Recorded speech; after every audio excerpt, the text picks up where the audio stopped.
Hello everyone. Assalamu alaikum. Hope you have a good day. I am happy to see you all. Now I am going to talk about Israel and Philistine war. Israel is not country. They are devil. They are terrorist group. We know Israel attack on Philistine.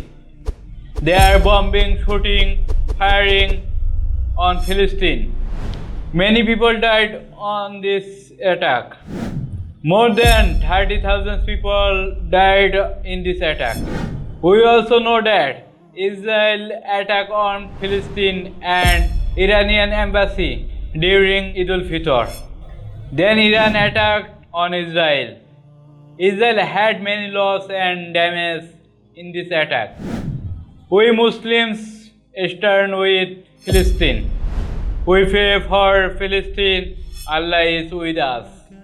May Allah help us.